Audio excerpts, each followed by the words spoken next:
part of the Pro Football Central Radio Network. I'm one of your hosts, Aaron Freeman, joined as usual by my co-host, Matt Carolee. Today, we are going to be talking with you guys about this upcoming Week 6 matchup between the Atlanta Falcons and the Arizona Cardinals. We're going to have a special guest from SB Nation, the Revenge of the Birds website, the Arizona Cardinals SB Nation website. We have Blake Allen Murphy. He's going to talk with us in a couple of minutes about this upcoming matchup.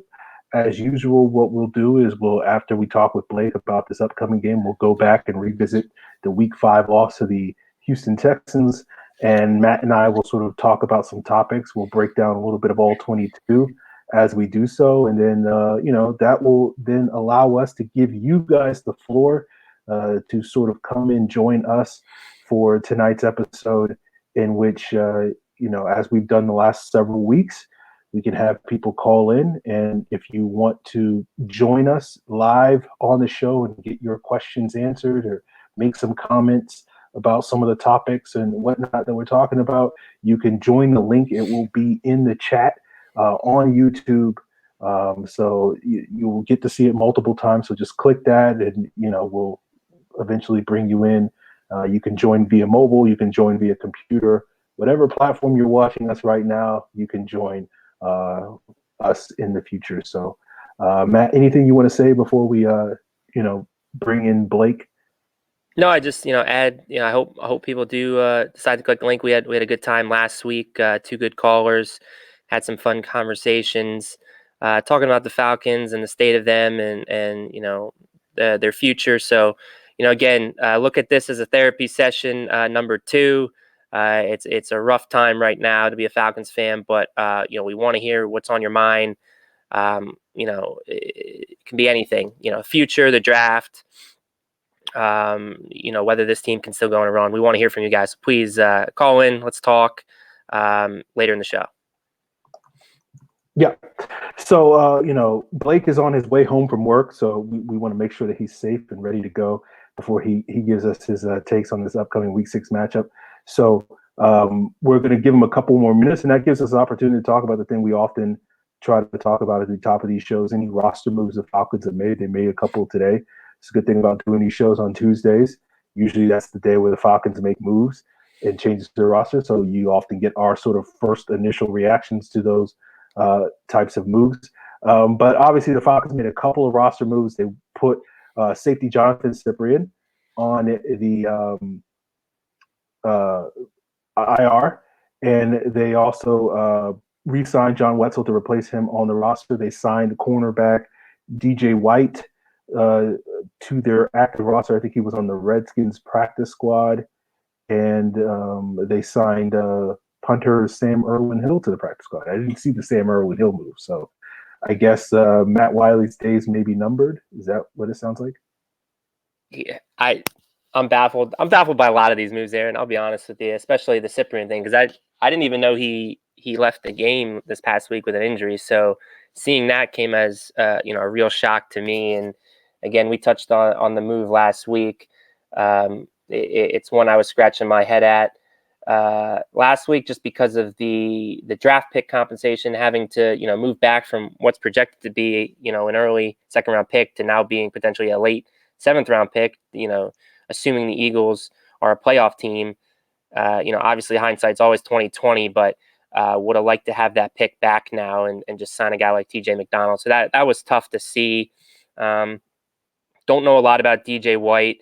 The little research that I did do, he kind of does seem to project to be a nickel corner, which I guess my one take here is that, I think we're fixing to see Sheffield more in that role and Casey playing a little bit more safety.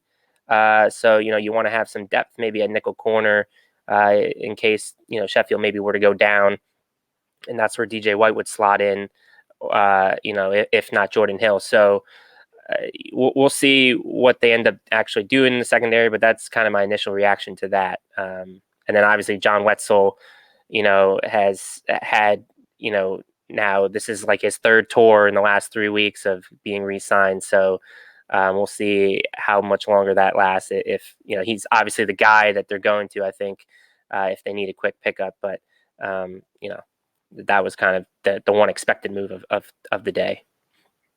Okay, so it sounds like Blake is ready to go. So we're going to bring him in. Again, let me introduce guys. Blake. What's going on, Blake? How you doing? Hey, Blake. Blake writes for the SB Nation website for the Arizona Cardinals, Revenge of the Birds. I feel like we've had Blake on at least 2 or 3 times on this show previously. Yeah, With Cards and another, Falcons played a couple of times, I think, in the past few years, and it's been an interesting experience for that. I'll say that for the the least. last time you were here, there was a different co-host. I was here, but don't worry, we'll be gentle this time. Blake, I guess we'll get the thing started. I know, Matt, you have something that you want to ask Blake. So as you said, Blake, it's been an interesting series between the Falcons and the Cardinals in recent history, and I think this one's even more interesting just from the standpoint that the two teams combined for 2-7-1 record, and I know a lot of Falcons fans definitely didn't expect to be in this position. Cardinals fans probably doesn't come as much of a surprise for them to be in the position they're in, based on the fact that they're in rebuilding mode. Under rookie head coach Cliff Kingsbury. So I just want to get your initial thoughts on what you've liked and what you've disliked 5 games into the Kingsbury era. Yeah, 5 games in, the Cardinals, it definitely feels like the talent level is a step below a lot of other NFL teams, especially on just the fact that when you're talking about what Cliff wants to run and what the Cardinals want to do, he wanted to bring the full college offense, and then on the defensive side, they wanted to have Vance Joseph been able to bring in a lot of his Denver influences. And in some cases, for some fans would say even that has been disappointing. The defense, numbers-wise, has actually been worse this year than it was under Steve Wilkes, and there's a variety of reasons for that. Some of it, I think, has to do with the fact that Patrick Peterson has been suspended for the first 6 games of the season.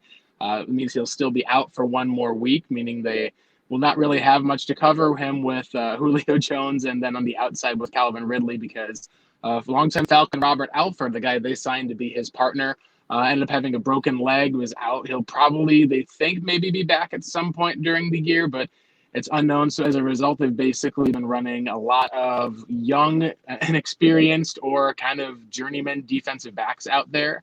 As a result, it's been difficult for them to be able to, when you're not getting pressure up front for the most part, unless you can with get a Chandler Jones sack, force fumble. Team has struggled to get turnovers on defense. So it's been really up to just Kyler Murray and Cliff Kingsbury to kind of carry the whole team, which is not the situation you'd want your rookie head coach and rookie quarterback to be in. But they've at least managed to make a passable effort of it, where the Cardinals have been, for the most part, outside of a Panthers game in which they couldn't stop anyone, they've been competitive at least in, for most part, every game that they've been in this year, at least through the first 3.5 quarters or so. So it's been at least a big improvement. They're about 17th in offense overall. Last year, they were 32nd to finish the year. So it has at least seen some fruit so far with the new kind of experimental air raid setup that they're going with. So Blake, you talked a little bit about the Cardinals overall, but specifically dealing with your number 1 pick, Kyler Murray. How has his progress been through these first 5 games this year? Yeah, it's definitely been a learning progress. You can see individual steps forward each week. A good example that Cliff Kingsbury even talked about this last Sunday was previous weeks against Detroit. Murray had a pass where he was running in the end zone and tried to fit a ball in that was going to get picked off, and it was taken back about 20 yards or so. And then there's another pass in this last game where he, I believe it was a similar setup where it was picked off by Jadeveon Clowney and run in. And the next 2 times he threw the first pass away, and the other one he threw at the feet of the receiver. He's also made some progress as far as just with the reads and knowing when to take off. He's had times where he's tried to extend plays a little bit or trust his legs. Guys are a lot faster in the NFL than they are in the Big 12 for sure, but he's at least been able to manage the game for the most part, while still being able to make a big play or two when he's had to, whether that's with the arm or the legs. He's at about 300 or so yards of offense average for the most part. That's through running the ball and also through throwing. The biggest thing, at least right now with the Cardinals, is that while he's still growing and learning and, there's new coverages, new things he's seeing, the receivers have been a bit of a letdown outside of Larry Fitzgerald. Christian Kirk has not really blossomed into a number 1 receiver. I don't think many expected that, but he's also injured right now and is they'll be cautious with him, so we'll have to see if he's in for the Falcons game or not. But the other receivers they have not gotten a whole lot of NFL experience, and they've struggled to find a veteran. So really, they've been using David Johnson a lot as a receiving back, and that's been kind of the biggest change that you've seen over the last 2 weeks at least, is using David Johnson on a lot of downfield routes, at least for the most part, while they've been able to. So Murray at least has been doing fine. The biggest issue overall that Cardinals fans have had is they just haven't been able to get into the red zone. Kingsbury last week, they were 1 of 6 in the red zone. It was probably closer to 1 of 5 since the game-winning kick wasn't exactly something you would qualify. But the team has just been able to move between the 20s freely. Haven't been able to complete a lot of deep shots as well. But once they get into the red zone, it's just stalled, and that's allowed a lot of teams to come back against them in the second half, or that they haven't been able to really catch up and keep it a close game in the first. So, one of the things for me, Blake, that was interesting about the Kingsbury hire was that, it brought, as you said, the introduction of the college offense or the air raid offense, into the NFL on a bigger scale than we've ever seen before. Personally, I kind of have my doubts that the air raid is something I think that can work long term. That has, based on the fact that I think it's a very simple playbook.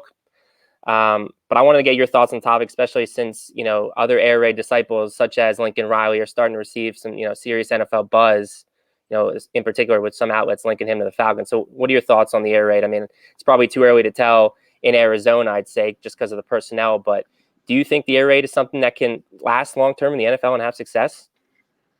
I believe that Cliff's specific version of the air raid, I think, can, and that's mostly just because he's not even though he trained under Mike Leach, he's not running a scheme where you're throwing the ball 70 times a game and not running it whatsoever. He actually had the Cardinals last week. It was very balanced. They ran the ball for 266 total yards. They also had, I believe it was the first time since I think the 70s, the Cardinals had 3 players with at least 60-plus rushing yards. He had Murray rushed for 93 yards. David Johnson rushed for 91. And then Chase Edmonds hit a big touchdown that ended up elevating the Cardinals. He ended up rushing for 60, I believe it was 60-plus yards in that game. So what they're seeing with a lot of the concepts with how he's using a lot of wide receivers, they're spreading out a lot of defenses, and that's made it a little bit easier to run the ball. The biggest question, of course, is it going to be sustainable from a pass rushing standpoint? The Cardinals are having to trust their 5 guys against a 4-man rush a lot of the time. If blitzes come, at least for the most part, is Murray going to be able to recognize those, scramble away, or be able to get the ball out quick enough? Because Kingsbury at least has shown so far that he's not completely stubborn. The Cardinals went from running 10 personnel with 4 wide receivers on like 90% of their plays in the first game of Detroit. This last game, they only ran it, I believe, on 13 plays against the Bengals. They've been using a lot more of 11 and 12, 1 and 2 tight end sets. Some of that maybe it's necessity, just adapting where you need to have some of those guys in and protect or be able to run the ball. And some of that also might just be because you're missing guys like Christian Kirk and don't have the wide receivers. But I think that when you're saying with the air raid can succeed, we've already seen elements of it that we've seen in Kansas City in places, even a little bit that's worked its way into the Eagles playbook. Patriots have been running things that are similar. But as far as for the pure absolute air raid, I think that you're right. If you just stuck with all of that, teams would probably find a way to expose it and be able to shut it down. We saw that happen with Chip Kelly and the Eagles. But as long as Kingsbury is willing to be able to adapt and make changes and adjust based on what he's seeing, and so far through 5 games he has been, I think the production at least that they've gotten has been fine. It's not like you're seeing a bottom tier offense. You're being able to see the Cardinals move the ball. It's just going to come down to, will you be able to keep your quarterback healthy, and will you see some of those tendencies to go 4 wide come back in the future? That's something that will have to remain to be seen over time. Okay. Well, Blake, I was going to ask you about that, but you pretty much answered that question on sort of the 10 personnel. So I'll let Matt asked a lot, so yeah. Well, he also kind of answered my next question, but I'll ask anyways and kind of phrase it in a different manner. But you talked about Patrick Peterson being out with suspension. Robert Alford, former Falcon, landed on IR to begin the year. That made the draft selection of Byron Murphy all the more critical. So I kind of want to get your stock report on how Byron's looked in that cornerback 1 role. What are they asking him to do? Can we maybe expect him to shadow Julio? And in your eyes, do you see this as a matchup where the Falcons' Ariel Sall can maybe win because of the fact that the Cardinals are playing a lot of journeyman cornerbacks and inexperienced cornerbacks. Yeah, it's going to be tough because the Cardinals right now, with the cutting of DJ Swearinger, they're playing Budda Baker as kind of their move-around safety. This last week, he had to move down into the slot role just because Tremaine Brock had a shoulder issue, wasn't able to come back in the game. He's kind of their main slot corner. Behind him, they then had to run two rookie safeties, both fifth-round picks in Deontay Thompson and Jalen Thompson. They had a big play that was given up at least when Baker was beaten in the slot and there was no safety help over the top. He seemed to expect that there would be. And then, as you said, with Byron's been probably the most impressive rookie. And there's an argument to be made that outside of Chandler Jones and at least in the run game, Jordan Hicks, he might be the most impressive defender on the Cardinals right now. He hasn't been as much locked down in terms of where there's still rookie mistakes that you'll see in maybe once or twice. You can see that he'll get burned on like a slant route. But he's been very physical with his hands and disruptive at the line. He's had a couple of balls he's been able to punch out and break up passes. So it's not that they're, running matadors outside there, just waving those flags, letting guys run by them. I do think that because of the inexperience, though, Vance Joseph has been playing his safeties and giving his guys a lot of help over the top and then occasionally running in with a cover zero blitz. But it seems to be very much kind of afraid to be able to leave them out on an island for the most part. In that sense, a lot of teams have just been able to be content taking a lot of things underneath, trying to see if they can run the ball. And the Cardinals, who are improved but not really great against the run so far. I do think that if the Falcons are able to find a mismatch, it'd be with Austin Hooper, the tight end. If he's able to play, the Cardinals have been awful at being able to cover the tight end this year. Mostly just because the personalities, we said, with the safeties are having to take care of the corners, and they just don't have a linebacker who can really keep up. So if there's anything to look at for that, it would probably be expecting Hooper could have a really big game against the Cardinals would be what I would expect. And if the Cardinals aren't able to figure out a way to bracket or double team Julio, maybe you'll be able to get some time as long as you can keep Suggs and Jones back far enough. I could see this definitely being a very high-scoring game, and that I think would play an advantage to the Falcons, at least in that aspect of if the Cardinals are going to try to run the ball like they did last week, and they're forced to throw with the rookie and not as many wide receivers. We'll see. It might be a spot where Arizona is having to catch up. Might be a spot where Arizona, if they can force a turnover early, might be able to play their type of game. Now, I didn't watch the entire Bengals game, but I did get to see that sort of early part of the game. And one of the things that stood out to me was just how dominant Joe Mixon looked early in that game on that first drive. It seemed like he single-handedly, carried the Bengals down the field. I looked at the stats. He had like 8 carries for 60 yards on that first drive. But then after that point, I think he only had like 33 yards on like 11 carries or something like that the rest of the game. And so I'm curious, looking at, Arizona's DVOA rankings, and they're pretty low on defense, particularly against the run. I'm curious, is the run defense, has that been a problem throughout the season? Like, basically, I'm asking you, is what you're usually seeing with this Cardinals run defense, is it more like what Joe Mixon was in the early part of that game, or is it more like what Joe Mixon was later on in the game where he was a little bit less effective? It's kind of been, for the most part this season, it's been a little bit in between for each of those. I know that in week 4 against Seattle, they had a number of missed tackles on Chris Carson and just looked pretty poor overall in the run game. That was part of the reason I believe that they let him go. They did make an adjustment against Mixon to be able to go, but I do at least feel like that if you had to say, is it good or bad or in between, then a little bit of in between to bad, just because as we said, the safeties and everyone in the box are having to be very attentive to their young corners on the outside. So as a result, if you're looking for room to run against the Cardinals, it is there. But they're not really a team that has been so far gashed for the big runs, which is what we saw a lot of with Steve Wilkes last year. You'd see a lot of gap breakdowns and guys busting off like 30, 40-yard runs. That hasn't been there intact for the most part this year. So I guess you can say there's going to be some room to move for sure. And this, again, it's not a good defense. They're giving up about 30 points or so a game. But if you can get the Cardinals into a position where it's 3rd and short and have some options for the most part, or even get in a spot where you can take one of those deep shots, the Cardinals have given up at least probably 1 or 2 of those big passing plays a game, whether it's to Matthew Stafford or to Russell Wilson. I do think that is going to be a spot where it is. I've been telling people, like, I'd probably take the over in the game if you're going to have to, like, say one way or the other. I don't think this is going to be a low-scoring affair for either side. Part of that might just be because of the state of these two defenses right now. Yeah, I would certainly agree with that statement for sure. I think it's going to be a shootout. So I appreciate your time, Blake. All great answers, Aaron. I don't know if I have anything else left. I mean, one question I would have is there a player that maybe Falcons fans, since they don't watch Cardinals on a regular basis, that they wouldn't know that maybe they should know because he's going to be, a featured guy in this game on Sunday?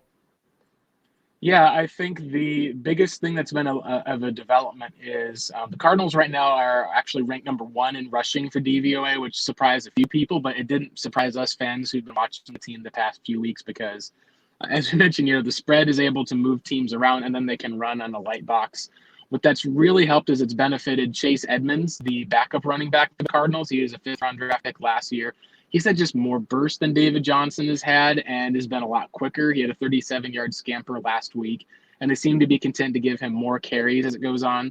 He also can catch the ball pretty well out of the backfield. He's just not the receiver that David Johnson is. Now, Johnson had his back lock up last week, so that's kind of a question as to whether he'll play or not. Still didn't stop him from catching, I think, an average of 20 yards a catch or so. They used him a lot on downfield in different mismatches. So they've been using those two guys, but Edmonds is the one I know a lot of people are trying to rush into their fantasy waiver wire pickups. And if David Johnson is actually out for the game, then they're probably going to end up riding him as the heavy hand because they just don't really have any other proven backs, at least behind him for the most part, that can do it all. So that would be the biggest guy I think I would watch out for, as well as Max Williams, the former Ravens tight end. He hasn't been featured as much in the passing game, but they have used him every once in a while for a big play over the middle, at least up top, just running the seam, sometimes a post route. It's maybe 1 or 2 catches a game for the most part, but with Keanu Neal out, it's very possible that the Cardinals may look to their tight ends to try to see if they can find another mismatch down the field if they do have Christian Kirk out for another week. Yeah, well, if you're anything like the Houston Texans, it doesn't matter who you throw at the Falcons defense; he's going to catch the football and get big plays. Hey, we'll see. It's a matchup issue, I know, because the Cardinals don't have outside wide receivers right now. They've just been running all these things out of the slot, and the Falcons, a lot of the damage by Will Fuller was done on the outside. So it's like, yeah, I expect a high-scoring game, but it's also kind of that stoppable force meets a movable object type of thing, at least for the most part of, hey, who's going to be the one who will bend and break first in that big play game? So I'm very curious to find out. Hopefully, at least the Cardinals will get a win. I do think it is going to be a shootout and a very close game. Hopefully that means it's a fun game for everyone. The last question I have for you, Blake. I know for us on the Falcons, when we look at the Falcons schedule this year, we look at this Cardinals game as probably the weakest opponent left on our schedule. I'm curious if the Cardinals are looking at the Falcons as probably the weakest opponent left on their schedule. Oh, man, I don't know if they're looking at that. I know they've got a tough schedule because they've got the rest of the NFC West to play. Some of the games that they have now look a little bit more winnable, like the Steelers game and the Browns game that they have coming up. But they do play the Giants in 2 weeks in New York, which is an early game. They've never done well on the East Coast for the most part, but they'll be getting Patrick Peterson back and facing another rookie quarterback on that side. We'll see if Saquon Barkley is back. So with a lot of Cardinals fans, we know that this is not going to be a year where the team is looking to make a huge push, at least for the playoffs. But the idea of going into this last week against the Bengals, this week against the Falcons, next week against the Giants, fans will probably be content if they take 2 of 3. So I don't think that there's as much desperation. But if they do end up, being able to pull out a win against the Falcons, then I could see them kind of trying to see if they can start building some momentum. So it's not the end of the world. I do feel like that in this game, that because they did get that win last week, it is one of those spots that if they hadn't gotten it, there'd be a lot of pressure on the team this week to have to try to win one at home. So we'll see if that plays into the Falcons' favor on Sunday, or if the Cardinals are able to build on a win and take another step forward as a franchise. Well, Blake, we appreciate you coming on, joining us. Hope you get home safe. Go ahead, plug your Twitter and anything else that you feel need to plug. Yeah, for sure. I'm always happy to talk football with a lot of fans at Blake Murphy 7's my Twitter account. I do write also for Revenge of the Birds. And then we do have the Revenge of the Birds podcast. I know it's a lot of times with Falcons fans, it's a little different to hear, but We do have a Falcons preview that's coming up next. I believe it's on Thursday, this Thursday, I should say. So if you're looking for kind of an Arizona perspective in the breakdown, some of those matchups a bit more in depth, I definitely recommend you guys checking that out for the most part. It's always good to kind of hear, behind enemy lines and that. Absolutely. Well, Blake, we appreciate you coming on tonight. And, Blake, I love the barbs on Twitter and whatnot, back and forth, the jokes and whatnot. And with the season not going the way it usually goes, we can sort of commiserate on, some of these past Arizona Cardinals teams and these Bruce Arians led Cardinals team that I think you and I both were big fans of. So good luck to the Cardinals this weekend and later this year. Yeah, thank you guys so much again for having me on. Appreciate it. Yeah, good thanks, luck to Blake. you guys too. Appreciate it. All right, Ray. Have a good night. So, guys, we're going to keep this conversation going between Matt and I. We're going to jump into the All 22. Hopefully, we can get that queued up and ready to go. Okay, we do have it. Yeah. Brian's improving. Good job, Brian. Yeah. So, all right. So, basically, what we wanted to talk about on today's episode, one play that we specifically wanted to break down was this big play to Kiki Kuti, this 51-yard play where the Falcons are, before we let it roll, basically this is the story of this game. Just coverage breakdowns, guys not doing their assignment. We talked about that last week in the breakdown with the Titans, where we showed a couple of plays like that 3rd and 15. And the story even got worse this week against Houston. And this is just one example of that. The Falcons jump off sides. They're in cover 2. Essentially, when you play cover 2, because the deep middle is exposed because these safeties have over-the-top help, you need this middle linebacker to get drop and play the deep middle. Deion Jones doesn't because he's, I don't know, looking at something. And Kuti just slips behind him. The safeties aren't in position to make a play on it, and it's a big play that winds up setting up another score for the Houston Texans. You can see it from this end zone angle where Deion Jones needs to get depth, and he doesn't. And then when he does, he's looking in the wrong direction. Of course, it always. Turning every which way. So that's the tell that again he's lost in coverage there. You never know if there was a communication breakdown as far as he didn't know exactly what the coverage was. But yeah, as Aaron said, this was the story of the game, story of the season. You can go through this entire film and kind of pick out coverage lapses of this nature throughout. And on this one, Deion Jones, was the guy at fault. And for here, this was, I believe, Aaron, the first drive for the Texans in the second half. It was 17-16 still Falcons. And to have a play of this nature, this is kind of where they started to get that momentum. And, the third quarter was where this game was lost, scoring 17 unanswered.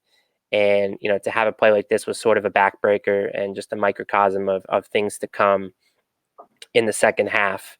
This was a big one. And again, the other thing I wanted to point out, sorry to cut you off, Matt, but as many of you probably notice and remember, this was a play where both Grady Jarrett and Vic Beasley jumped offside. Right. So the Texans had a free play. And unfortunately, because of the offside penalty, Vic Beasley, Grady Jarrett, and Takk McKinley, as you can see, don't really rush. So basically, that is not helping either when your pass rush is essentially 1 against 5. So that, that's not why the play was given up, but that's just indicative of some of the issues that the Falcons are going through. So, Matt, you have anything you want to add before we start talking about our next topic? No, I think that's about says it. Again, it's unfortunate because a lot of these things, we're saying the same things over and over again each week. It feels like, but it's just mental lapses at untimely moments that's leading to a lot of these big plays from the other team. But it is what it is. That's what's happening out there, unfortunately. So the next thing, and again, we wanted to highlight something on the offense. And, one of my biggest qualms with what I've seen is just the predictability of the early down play calling. There's a few different ones we could have picked out here. This was the one that was just a huge head scratcher. 2nd and 10. And, for those that follow me, obviously, I want to see more of the 12 gauge, especially in short yard situations, because the Falcons are still struggling in that regard. But I don't want to see 12 gauge on 2nd and 10. And I certainly don't want to see 12 gauge on 2nd and 10 when, you're not going to have a creative play call and you're just going to run the zone read with it. Now, maybe if you're deciding to dial up a pass with Mohamed Sanu, or as Aaron maybe suggested in past shows, take Matt Ryan off the field in these scenarios and really make the defense think like, what's happening. I mean, obviously they know in the back of their heads, Mohamed Sanu can throw the football. So, you really make them think. But in this scenario, I mean, you pretty much knew what was coming with Matt Ryan still on the field.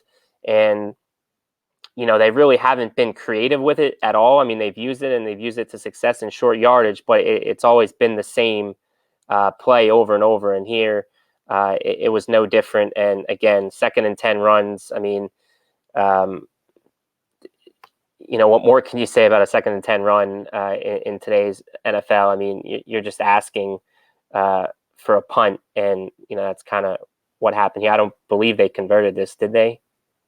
Am I wrong? No, because this was still the 3rd quarter, so I believe. I think it was the next drive that they went down the field and scored. But I mean, that's been my biggest issue. I mean, Aaron, I know you have some other issues and stuff that you want to mention as far as the offense goes. Oh yeah, this was when they punted and they muffed the punt. That's basically how they did wind up. Yeah, so they punted and then they muffed the punt and took them like 100 plays to move 16 yards and score on the ensuing drive. So, and one of the things that Matt and I were talking about, sort of in terms of their early play calling, like basically this offense is so basic in the sense of like on first down, they run a play, and when they throw the ball on first down, they've generally been pretty successful.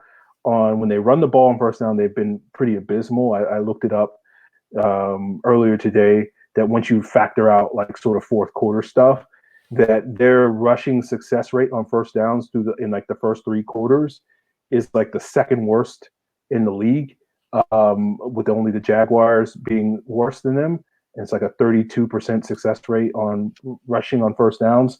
So it's one of those things where, like, and the reason why you throw out the 4th quarter is just because basically teams are running out the clock at that point in time. So it's not really, you're not running the ball to gain yardage, you're running the ball to eat clock. So factoring out those runs is why you do that. But basically, like, what happens is when the Falcons have a successful play on first down, their offense clicks.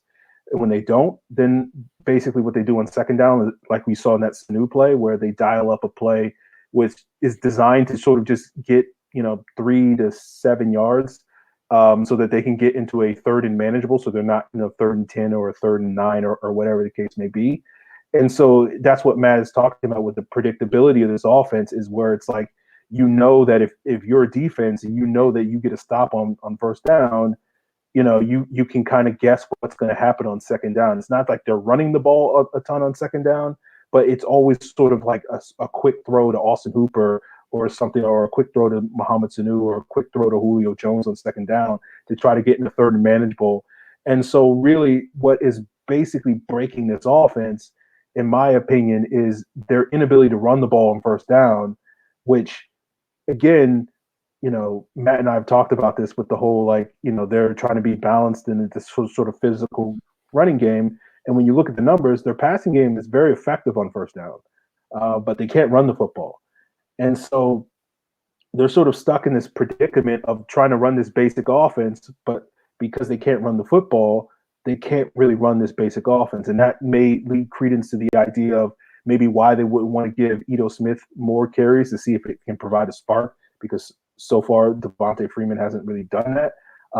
But then again, it's not like Ito Smith has been all that great when he's gotten a handful of first down carries he's had so far this year. So, it's going to be interesting. One of the reasons why I asked that question with Blake is because I think running this basic offense could work against this Cardinals team, just because of their ability to be able to run the ball against the Cardinals. And if they're able to do that, then you could see the dominoes start to fall for this offense to click this week. But I think if that does happen against Arizona, it won't be because, oh, this offense is suddenly getting better. It's just the Arizona Cardinals defense is bad enough that this offense in its basic level can work against that defense. And then when we get to face the Rams and the Seahawks and later on their division opponents, you'll go right back to this offense going back and struggling as it has done for most of this season. And then, you look at this Houston game, and I know a lot of people sort of point to the defense for why the Falcons lost the game, and that's 100% true. The defense was terrible in this game. But the offense, even though you look at the scoreboard and say, oh, they scored 32 points, the offense played well. When you really go back and you look at the game, it's things like that muff punt where the offense stagnates and then the muff punt gives them favorable field position. And then, it takes them a million plays to score down at the Houston 16. You had earlier drives that were wound up resulting in scoring drives where, the roughing the passer penalty against Matt Ryan was a big play after a big pass to Julio, which put them in the red zone. There was a face mask penalty on an Ito Smith on a 2nd and 20 where they had like a 7-yard gain or something like that. And then the 15 yards gave them a first down and put them in the red zone. And then they were able to score on that drive. So it was a lot of things where the Falcons, I don't think the offense was really clicking all that much this week against Houston. It was just they got some breaks and they took advantage of those breaks from time to time. And so I still think this offense is just as much a problem as it has been throughout the season. And I'm curious to sort of see, because the Cardinals defense is quote unquote bad, does it work this week because the Cardinals are bad, or does it work because they start to do new and different things that will, get this offense operating at a higher level? So that's going to be my big question this weekend. Yeah, and I don't disagree with a lot of what you said. I think how bad the defense was kind of overshadowed that the offense still is an issue. It's just the defense was downright awful that you kind of focused on that and don't want to look at the offense. But, going back to the run game again, I know we've talked about this on several shows. As far as putting your finger on why exactly they have struggled, would you say, again, it's because of the fact that the second level blocks that this run game does thrive off of, they can't necessarily get it with the guards that they have playing right now? Or, again, can we say the sample size of Dirk Cutter as far as, constructing a run game, maybe that's more of it. And he's just, history shows you he doesn't know how to scheme up a good run game. Like, for you, what is the number one thing you would say to someone that says, why can't the Falcons run the football like in years past? Well, I would say it is mainly the blocking. It's more of a blocking issue than it is a running back issue. I think a lot of it is due to the fact that the Falcons basically do not run outside zone anymore. And so really kind of when we're talking about that second level blocking, one of the keys of the outside zone is you get one of those interior guys, the center, Alex Mack, or one of the guards, when you're running that outside stretch play, they're climbing up onto the second level and trying to cut off the pursuit of that linebacker. And because the Falcons are kind of running way more inside zone, and typically, sort of what you see with the inside zone is you see these double teams up front, and then sort of one of the interior guys is supposed to sort of slip off of that block and climb to the second level. Yeah. But they're not really doing that because they're so, trying to maintain these double teams and whatnot. And so it's one of those things where, like, I don't know if this unit can make those second level blocks, but they're not really getting the opportunities to, I would argue, because of how much inside zone they're running, and they're not really having guys. It's like, it's not sort of,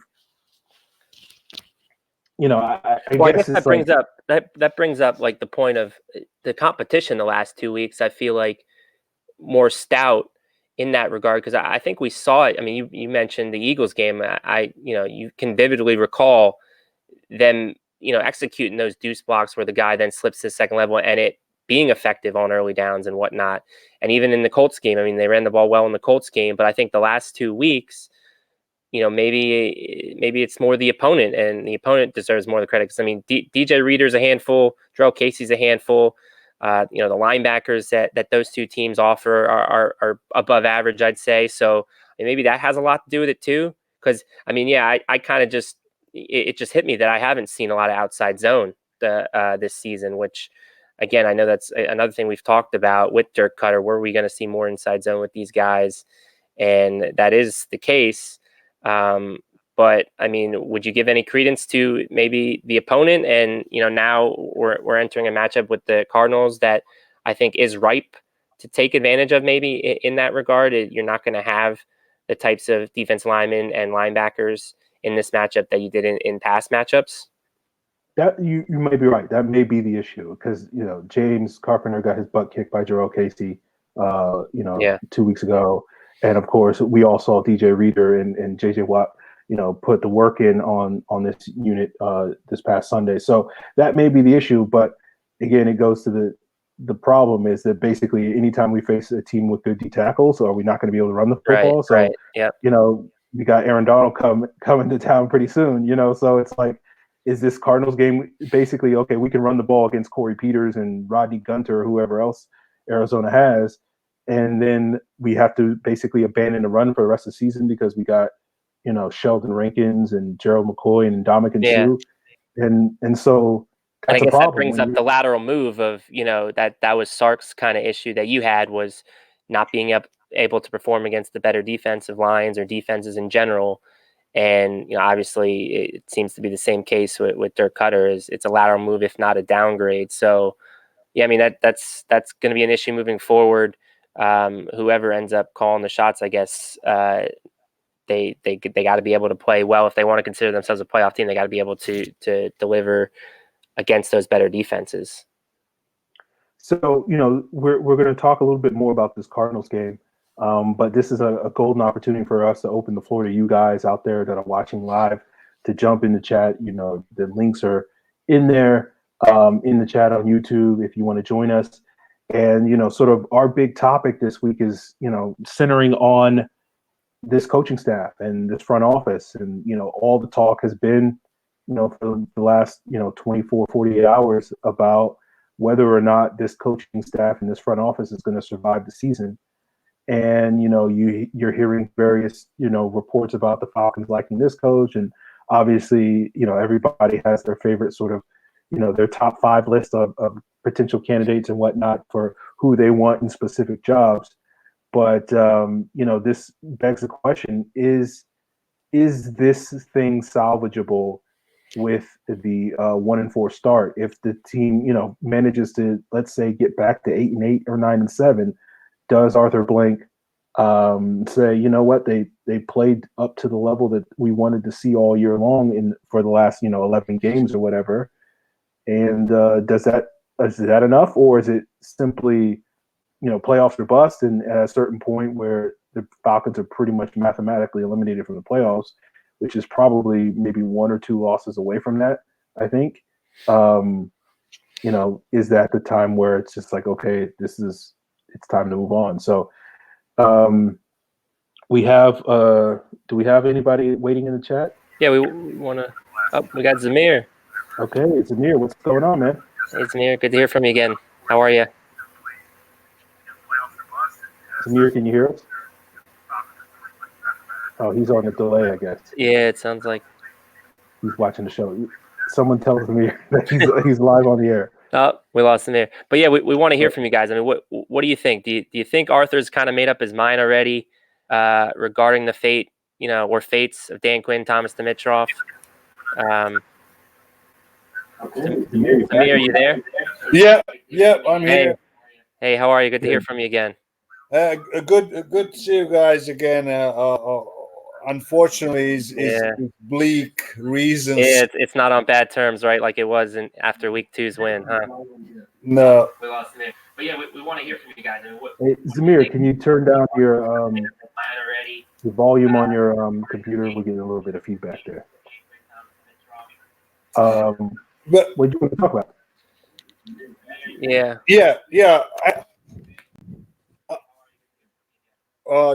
Thanks.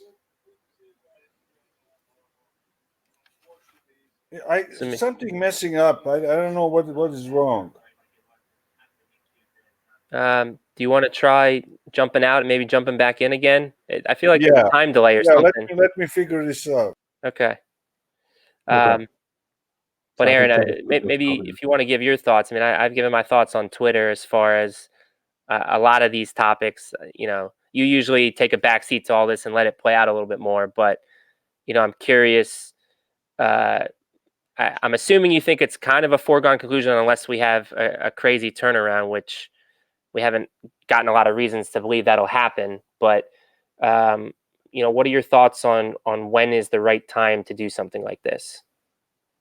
I mean, for me, I guess I've always sort of thought my general opinion is, look, to answer your question, yeah, I do think it's pretty much like if I'm putting odds on Dan Quinn keeping or losing his job, I would say it's like there's like a more than a 90% chance that Dan Quinn's going to lose his job this year. I won't say 100%, but it's probably like 93% or something like that. Yeah. Okay, we got Zamir back. Zamir, you good this time? Can you hear us? Hello, Zamir?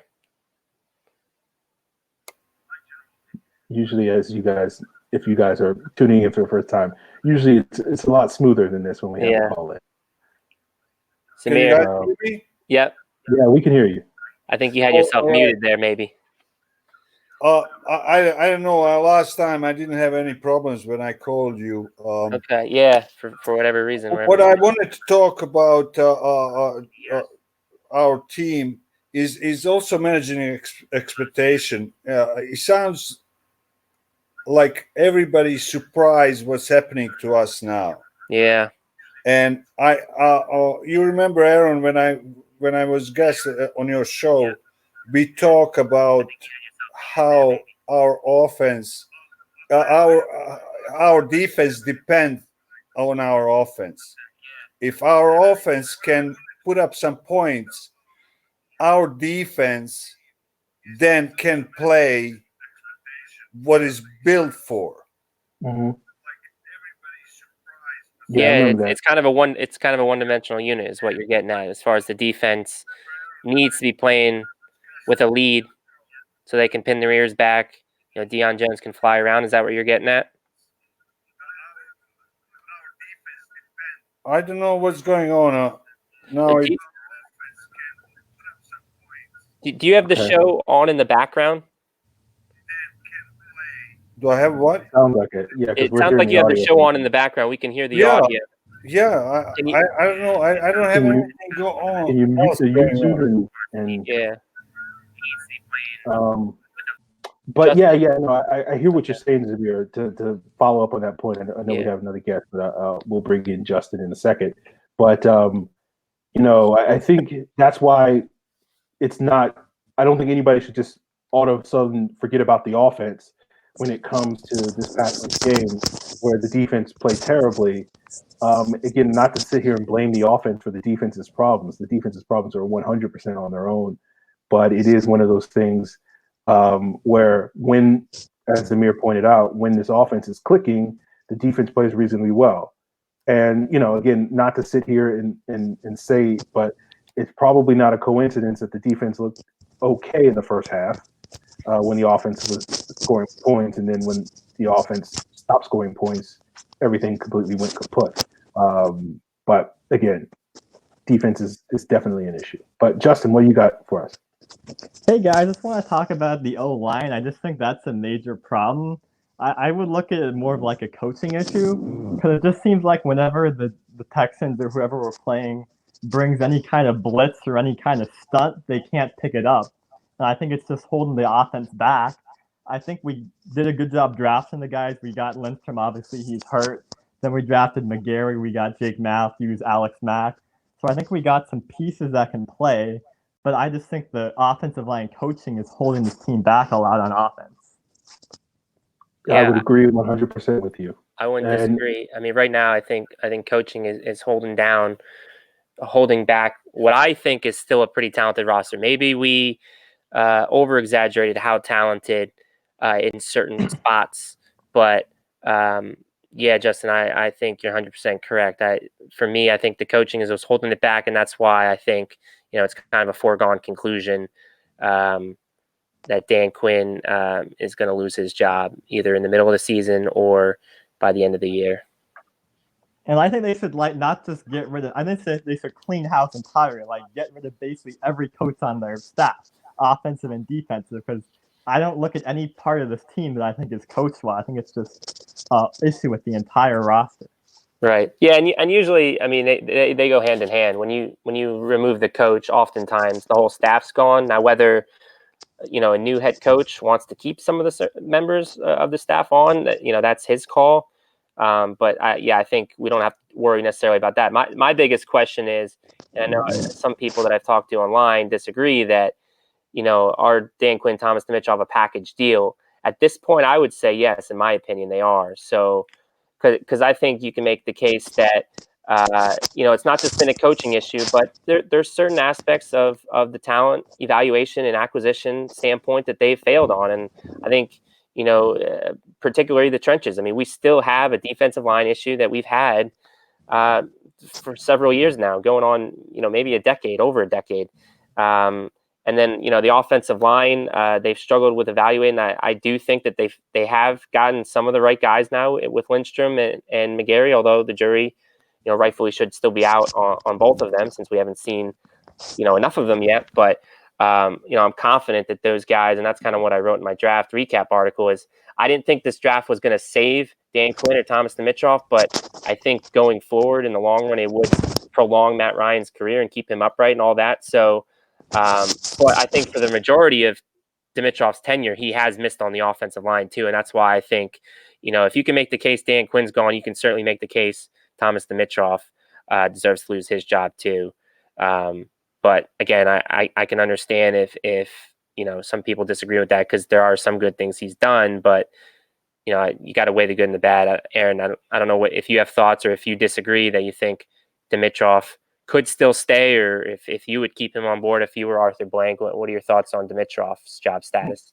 My thoughts all along have been sort of Arthur Blank will echo the same things that the fan base has been saying and the media has been saying for months, if not years, which is this team has loads of talent, and it's not the roster is the issue, it's the coaching that's the issue. But we'll have to sort of see how this season plays out, which is part of the reason why I'm not sort of going too far one way or the other at this point in time. Because like if they finish the season 4-12, then yeah, I think they're probably going to clean house. If they manage to put something together and they finish, like 6-10 or 7-9 or something like that, then I think Dimitroff probably will wind up keeping his job. Just because I think Arthur Blank doesn't fire any GMs ever. He's never done it in 17 years of the owner. And B, just because I do think everybody says it, even though I haven't always agreed with it, that look at how amazingly talented this team is. Again, my stance on that has always been I think the talent level is definitely a playoff caliber football team. So what we're seeing this year is definitely 100% a disappointment given our talent level. I've just never really agreed with the notion that this team was one of the most talented teams in the league and capable of competing at the highest levels on their talent alone, as some people have sort of implied on either side of the ball. So I think that's really where my questions are with this team. And so because of that, I do think that if Blank comes to the same conclusion, he can say, well, Dimitroff and company have helped draft and put together a playoff caliber roster. So it's really the coach that needs to go as opposed to the guy that's going out there and drafting guys. And it also sort of depends on who Arthur Blank wants as his next head coach.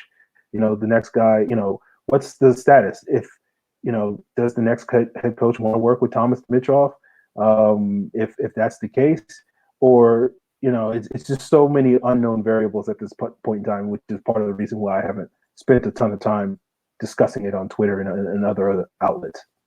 Right. And I think that is a good point regarding, Blank's history, never firing a GM. That's something I didn't really consider. So if he did do it, it would be, an unprecedented move from his standpoint. I just think, again, it's worked out, for the first few years as far as the partnership between Dan Quinn and Thomas Dimitroff. But, I think trying to make that marriage work by keeping Dimitroff around and then hiring a coach that, they might not see eye to eye, and then you're having to hire a guy that you do see eye to eye with, and that might limit your options.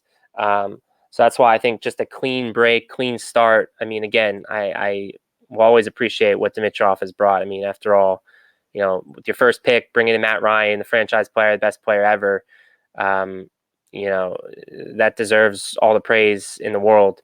But, again, all good things have to come to an end. And I think a clean break like this, that's why I think, I'd be surprised if they didn't go hand in hand. But again, I've been surprised many times by what the Falcons do. So, nothing really surprised me. But I do think if Dan Quinn goes, which again we all kind of think at this point, it's a foregone conclusion. I think Thomas Dimitroff would be next, but we'll see. Like Aaron said, there's a lot of time, a lot of variables that can happen over the next month or two.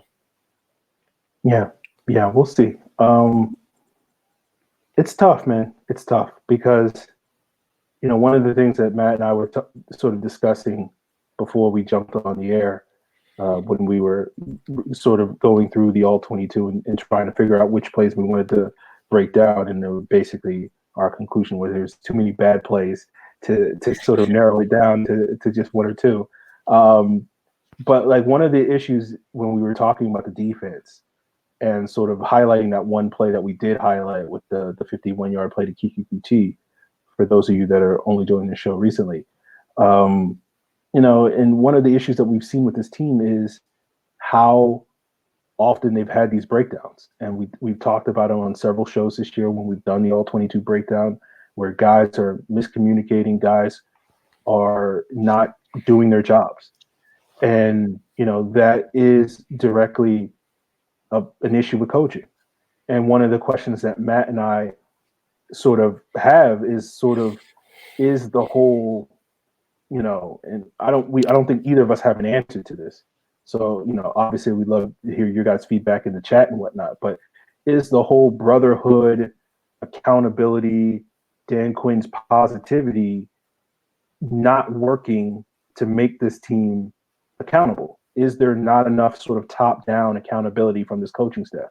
When Devontae Campbell is tearing into fans on Twitter about not knowing what his assignment was on that 3rd and 15, and again, yeah, technically none of us know. We're only guessing on what it is, but it seemed at least pretty obvious from our perspective what his assignment was supposed to be on that play.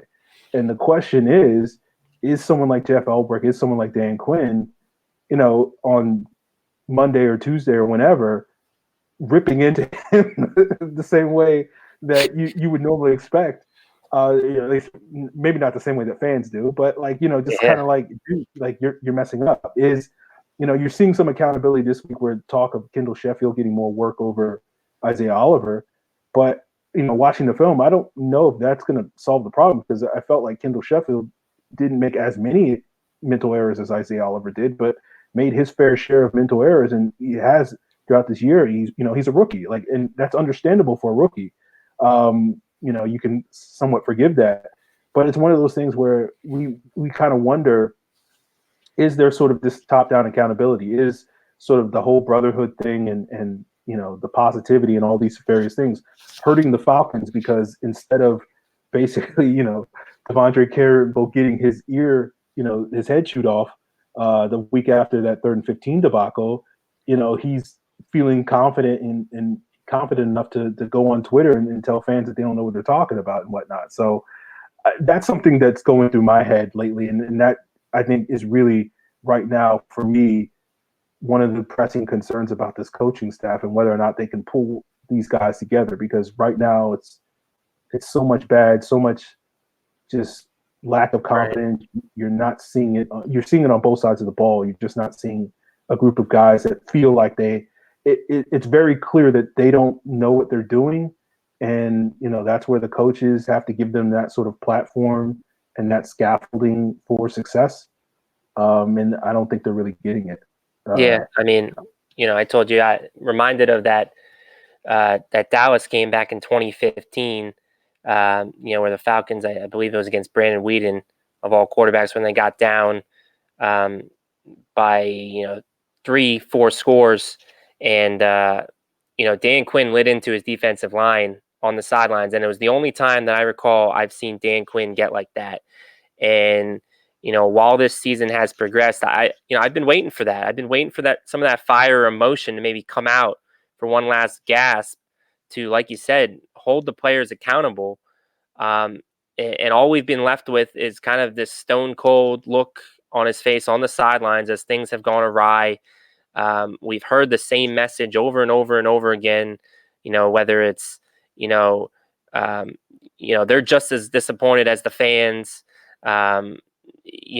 Players not being able to explain what's happening, and them having the same hazy look on their faces as Dan Quinn does on the sidelines. And they seem like a bunch of individuals out there, and not a brotherhood really anymore. And again, during last year's season when Dion and Enrico and Keanu are all out, and we're wondering who are these leaders that are going to step up.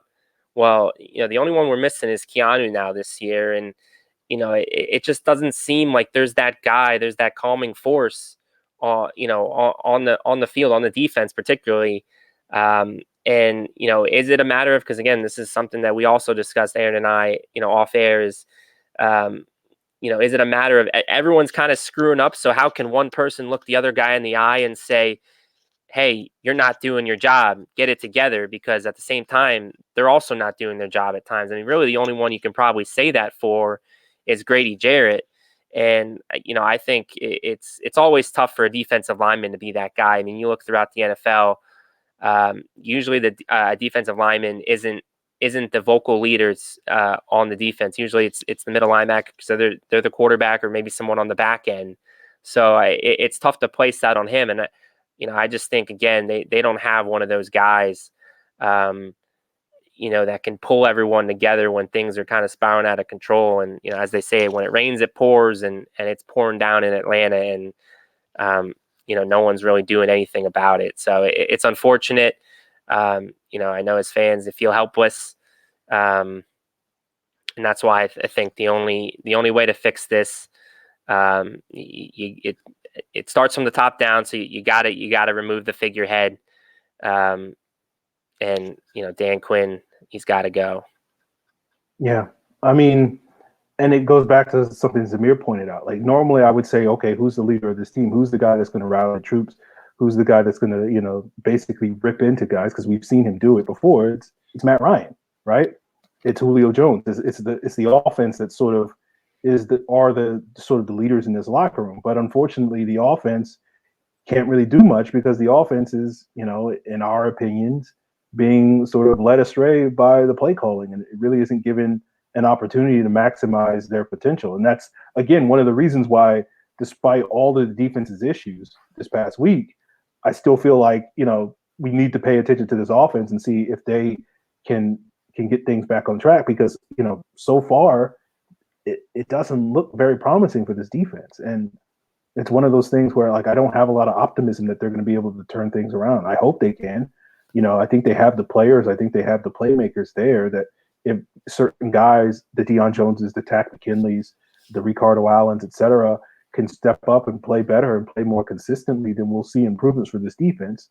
And they'll at least be competitive with us. And then, but I do kind of think we're at a point in the season where the offense is just going to have to basically just drop 50 burgers on everybody in order for this team to really have a chance to win football games. And right now, we're not seeing an offense that's even really capable of putting up half that amount of points. So they're in a tough position. And I think that's one of the issues where it's like, this is the opportunity for a head coach to sort of rally the troops and be like, okay, enough is enough. We got to figure this thing out. And you're not seeing that. And even no matter how much I like Dan Quinn and somewhat feel sorry for him, given, these circumstances, he is ultimately responsible for all of this. And if he can't fix it, then there's no reason to think, even if they manage to sort of start winning a couple of games and at least get their season a little bit back on track, there's no reason to think that this won't happen again next season. And we'll be right back in this same predicament, starting the season 1-3, 1-4, whatever. And, at that point, Arthur Blank's going to be like, why did I keep you? I thought all of this stuff was going to be fixed. And then that goes back to all the stuff we talked about throughout the offseason with the firing of the coordinators and, putting it on himself and all Right. these various things. And so, he's sort of put himself in this situation where if he can't fix it, particularly, and obviously he's directly responsible for the defense. If he can't get this defense to at least competent level, which we saw for the first couple of weeks, and people were excited after, the Eagles game and whatnot. But like, you're not seeing that anymore. Yeah, So, and that brings us to this question we got from at Ryan 2 Jones, which is pretty interesting. Do you think some of the Falcons players maybe resent Dan Quinn for firing Manuel and Sark, and that is why the team doesn't appear as if their heart is 100% in it? And I think it's fair to consider. I mean, it's fair to consider a lot of things now with the state of where the team's at. And as you mentioned, I was going to get ready to say the same exact point before you did. Dan Quinn put all of this on him. He bet on himself. He said he could do a better job, not in those words. He didn't specifically say it, but he said he could do a better job than Marquand Manuel. And, now that he's not getting those results, I mean, I think it's human nature for the players to maybe start tuning that out because, if he's not doing it, then, again, why'd they let go of Manuel? Manuel was, you could say had better results than what this defense has shown. So, I think it's fair to consider the Sark stuff. I don't know. I mean, again, Matt Ryan talked about him being comfortable under Sark. And then for him to go and fire him again, it could just be, player speak at the time. And maybe, who knows what he thought behind closed doors. But I think with the defense in general, firing Manuel, taking it all himself, and now they're not getting the results. Yeah, it wouldn't shock me if that's what's going on in Atlanta. So I don't know if you have other thoughts on that, Aaron, but I think at this point, all bets are off. Anything's on the table as far as what's gone wrong in Atlanta this year. The point I'll say is I think I wouldn't say I don't want to question heart because I don't know. But watching the film, I can question whether players' heads are in it, and they're definitely not in it. Now, whether they're not in it because they resent the coaching staff or they're tuning them out or they quit on the team, I'll leave other people to speculate on that. I don't like to sort of speculate on those things, but the more we see these types of results that we've seen the last couple of weeks and going up against a very vulnerable and potentially favorable matchup in the Arizona Cardinals, a team that can't stop the run and also has many question marks in the secondary. So it should, talking with Blake, you feel like as long as they can block Chandler Jones and Terrell Suggs, they should be able to have no problem moving the ball against this Cardinal team and scoring points against this Cardinals team. The question is going to be, can they stop this Cardinals offense? I don't. After last week's game, I have absolutely no confidence about that. But, yeah, I think, the notion of, have they quit on the team? Do they resent the coaching staff? I don't know the answers. I'm not going to sit here and speculate it. But the point I'm trying to make is if we continue to see these similar results of this team not showing up on Sunday and looking like a team that quit, they smell like a team like quit. It walks like a duck, talks like a duck or whatever. Eventually, I can't necessarily just say, what I just said and say, I can't speculate on that. It's like, at a certain point, it's going to be like, yeah, they did, because clearly the results on the field aren't living up to what we expected. Because, it reminds me a little bit of the 2007 season. And what was interesting about that 2007 season was it was very clear to me, based off of how certain guys performed, that certain guys quit on the team. Not to call out anybody, but I'm going to call out somebody, D'Angelo Hall. I thought D'Angelo Hall quit on the team that year after they cut Grady Jackson. And it was guys like Michael Boley, it was guys like John Abraham and Lawyer Malloy that I thought played just as hard, or if not harder, after that than other guys. And thus why I think the Falcons moved on from D'Angelo Hall and did move on from some of those other guys. And so it's one of those things where, like, you can see it on the film who's out there busting their butt. And as Matt said, so far, Grady Jarrett is one of those guys. I think Ricardo Allen's doing the best he can. He's not perfect. I think Desmond Trufant's, for the most part, doing a pretty good job, but everybody else is on the list. Is basically like, and that's not to sit here and say that everybody else is bad or anything. Like I think Tyler Davison and Alan Bailey and John Kaminsky and several of these guys, but those aren't the guys that are going to fix the situation. Like those aren't the impact guys. Those are role players. I need the impact players. I need the Deion Joneses and the Devondre Campbells and the Isaiah Olivers and Tack McKinleys and the Vic Beasleys to step it up, because if and that's right now where I have the question marks in terms of guys on this defense and what they're putting on film right now. Right. And I mean, that brings me up to the question as far as, is doing it sooner rather than later, could that be more beneficial from the standpoint that, like, if some of these guys are not giving maximum effort, are tuning out the coaching staff, will that be exacerbated by keeping Dan Quinn around for the remainder of the season, and you continue to push these players away from giving it their all in Atlanta, rather than making a change, giving them a wake-up call and being like, hey, we'll remove you just like we just removed Dan Quinn middle of the season after 6-7 games. Like, that's where my head's at, as far as, I've already said it. If they lose this game in Arizona, because this is the most winnable game they have in their entire schedule in my mind. If they lose this game, I don't see how you let Dan Quinn fly back with the team and still be the head coach of this football team. Because again, when is enough enough? That would just show me that they've entirely given up. Because this is a team, even with the way they've played, I think they should be able to win this game by 2+ scores. So if they can't do that, in my mind, that's further confirmation to me that these guys have given up. And at that point, why allow that to get exacerbated by keeping Dan Quinn around any longer? So again, that's where I'm at. I don't know if you feel the same way, but that's because, again, this is a very winnable matchup, which I guess we can talk about a little bit more. But we kind of hit on a lot of the points. I'd be very shocked if they lost it, and if they do, then again, be even more shocked if Dan Quinn still has his job. Well, I guess, because we were talking about this earlier before we had a couple of call-ins, but I guess in general, I'm not a fan of interim coaches. I just feel like it doesn't accomplish anything. But at the same time, you're right. I think if they lose to this Cardinals team, as we discussed with Blake, it's like, what other game are you going to win other than this Cardinals game? Right. Believe in him on staff, what does that accomplish too? Because you already, in the back of your head, you know what you're going to do. Yeah, but at the same time, like, is the fear you start winning games with the interim coach, and then it's like you make a poor decision, like maybe what the Browns did by holding on to Freddie Kitchens? Or, I mean, what's the worst case scenario that happens by having an interim coach?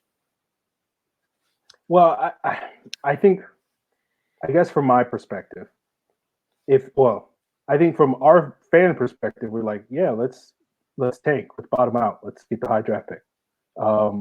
I think if you're Arthur Blank and this fan base will just evaporate with the season over, I don't think if you're Arthur Blank and you want to get butts in seats, that you're going to be quick on the trigger. That's what I will say. Now, again, I don't know what Arthur Blake's decision. I mean, hasn't that stuff already been happening though? Yeah, but I feel like it only get exacerbated if you fire the coach. But then again, if they lose to Arizona, then all bets are off, because I could just imagine Arthur Blake being pissed off enough to basically, like, let's go, let's get rid of this. But my guess would be, I would be skeptical of Dan Quinn getting fired this coming Monday. I won't say it's impossible, but I would guess if Arthur Blake was going to be strategic about it, he'd wait to the bye week, to after the 2 home games against LA and Seattle. Now, are you tipping your hand that you think your predictions Falcons are going to win this game? No. Okay. Look, so I'm not. You still think there's a chance if they lose that he'll prolong it 2 more weeks till the bye or whatever? I mean, because I know this is a cop out answer, but like it depends on how they lose. If they lose like on a last second field goal, I don't know if they're going to be like, oh, this is the worst thing to happen. Now, if they get blown out like they've done the last 2 weeks, then that's a very different conversation. Okay. I mean, if they give up 50 points to the Cardinals, yeah. I mean, it's just unknown variables for me to sit here and say definitively one way or the other. Yeah, I guess it's all an emotion thing too when you're making a decision like this, and if it is a close game, and you see some positive things, I guess, even though again it's going up against an inferior opponent, then I can see how that result happens.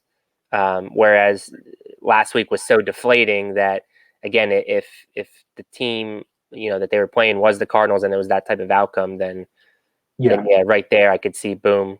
I'm making a decision to get him out of there. So, yeah, it's a level-headed answer, Mr. Freeman, as usual.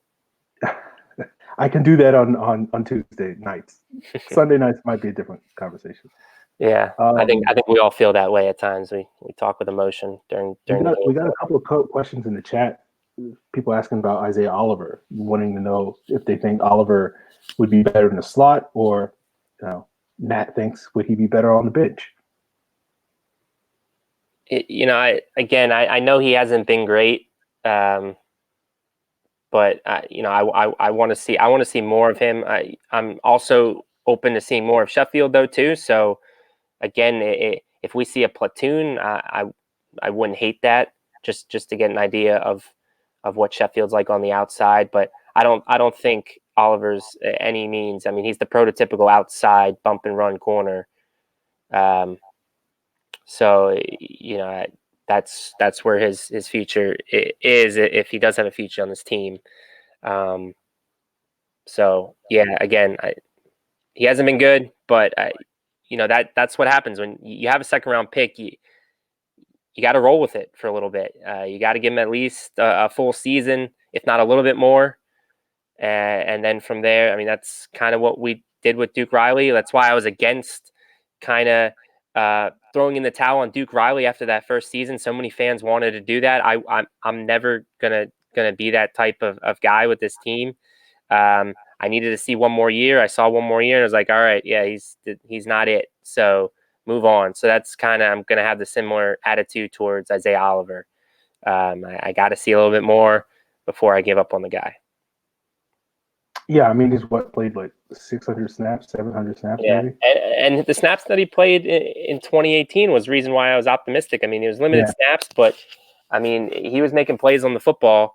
More so, on a per snap basis than Trufant and Alford did last year. So that's why I was optimistic going forward that, he could potentially be that guy opposite Trufant. So far, it hasn't been the case. But again, the sample size is a little bit too small for me to give up on him.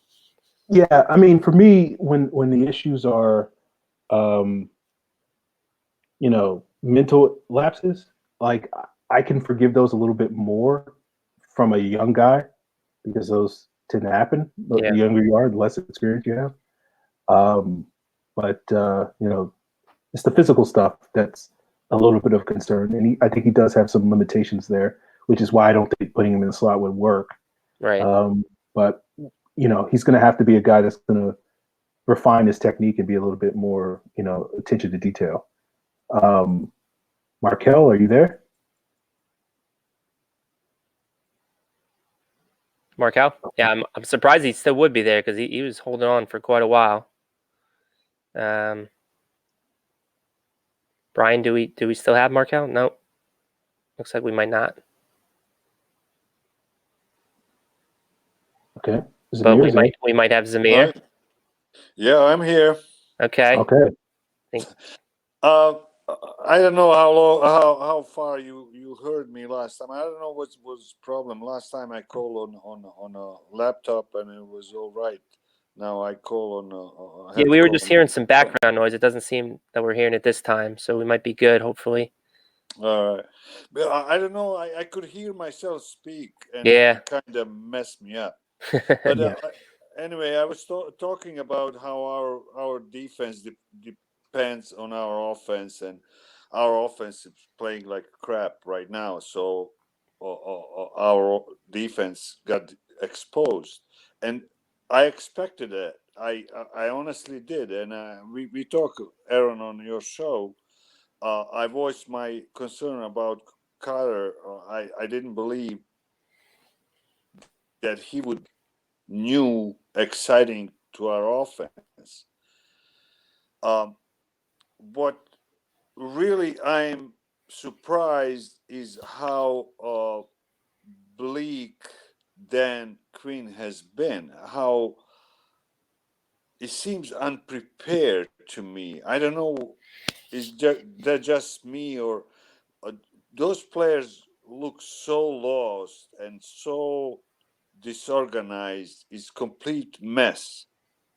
And I just heard you guys talking about Oliver, and you guys both agree he's press corner, he's physical corner, but he doesn't play like that.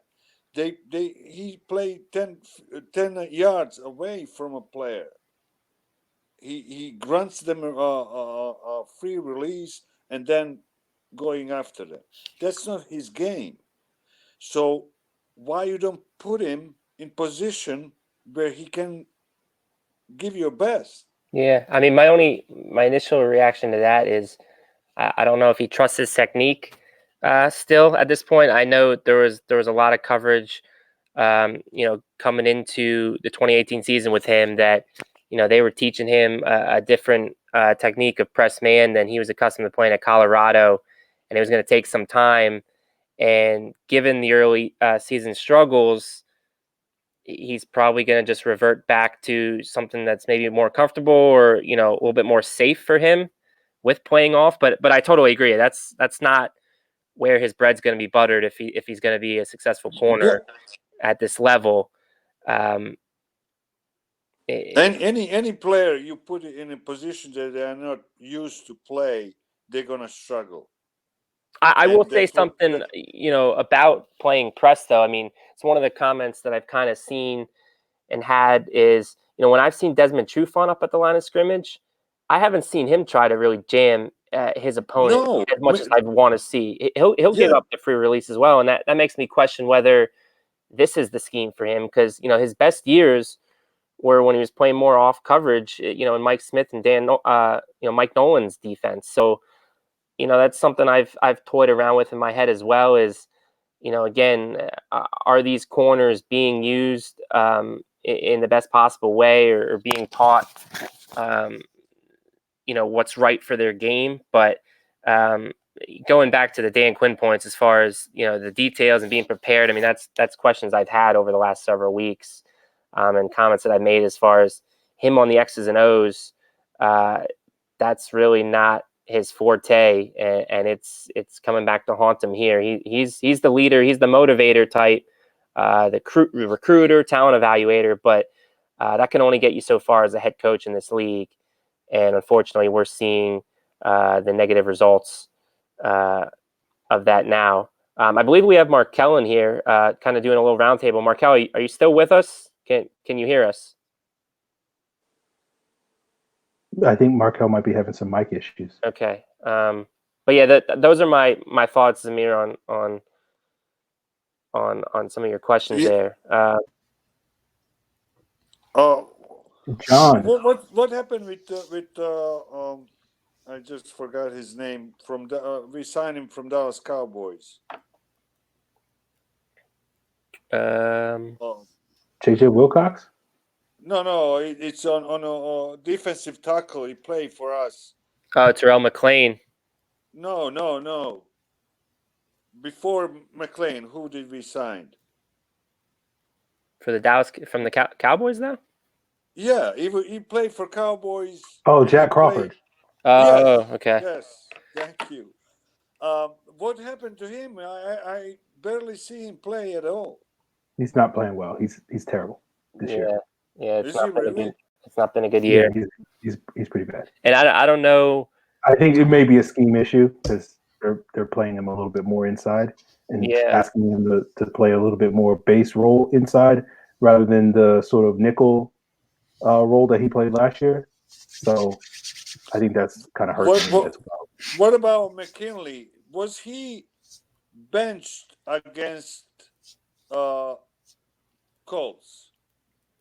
Or Colts? Oh no, Texas. Titans. Was he benched there and Kaminsky came in later? I don't think so. No. I think they were just rotating him. Yeah, Kaminsky was just getting some more snaps over the last couple of weeks. With Crawford, I mean, Crawford was looked at as, that interior nickel guy, and that's where he had his most success last year. But Claiborne's been the better guy and the go-to guy there. And I think, again, that's why you're seeing Crawford snaps in base more, and it just might not be a good fit with this, this three-man front, and then the guys along the edges. So yeah, it's been a disappointment, across the board, and Jack Crawford just another latest example, I guess I would say. Markel, we got you now. Are you in the chat? John, you're there? You're with us? Yeah, can you guys hear me? Yeah, John. Yeah. We can hear you. How you doing? We're still working on Markel. We'll get Markel eventually before the night's up. Yeah. What's on your mind, John? I didn't get to watch the game, but I was on Gamecast. You missed constantly nothing. Just you didn't miss anything. Yeah. Hoping that like one of those drives they'd get a turnover and just it's sad. I get emotional, but it's just it really sucks, like just dealing with all this so early on in the season where we should be a little bit more elevated, but right. I don't know. I'm still looking for the spark. I mean, we haven't gotten a chance to play with the lead. I mean, against the Eagles, we did. I mean, we even gave 3 turnovers and still won that game. So, yeah, I thought we were turning the corner a little bit. We finally entered the half with a lead. It was just a 1-point lead, and I thought, taking some momentum in the half. But that play we highlighted early in the show, I thought that was a backbreaker, giving up a 51-yard. Reception on a blown play like that early in the third quarter started the Texans run, and then they went on 13 unanswered. So the third quarter is where things got away from them. If you're going to take a positive, at least the fast start that we were looking for happened to a degree, but obviously the biggest takeaway was the defense or lack thereof, and everyone's scratching their head looking for answers there. And, right. And as a producer, he posted what I said. And I mean, there's obviously no way we're going to lose this week, but going forward, because I'm already, you say that. And then, I'm already looking past this week. Don't put the jinx on us, John. I'm chucking it up as a W. There's no way. We're already battling enough. We're already fighting through enough here as a team. Oh, man. Well, if we lose that game, then I would fire everybody from that building. No, come on, guys. So, John, you have a little bit more patience with Dan Quinn. The leash is a little bit longer with you. Yeah. Against Tennessee, and they did what they did against Tennessee. So. Yeah, I mean, Aaron and I both said privately if they had lost to Tennessee, that's when I start panicking a little bit, because I think the Titans, although they're maybe a little bit better than the Cardinals, not by much in my eyes, and they lost by 2 possessions at home. So, again, while I do think they'll win this game, never say never. That's what I would say. Yeah. Never. That's the motto. I'm serious, guys. I don't want to fire Quinn on in mid-season. Let him finish. Okay. I'm like Aaron. I don't like interim coaches, and you cannot bring anybody right now and then snap fingers and everything's gonna be fixed. Yeah, no. It's a lose-lose situation regardless. But I think if they lose to Arizona, fire everybody underneath Blank, even the secretaries and any other office workers. Yeah, everybody. Everyone. What are your thoughts on this, Markel? Yeah, Markel, let's get your thoughts.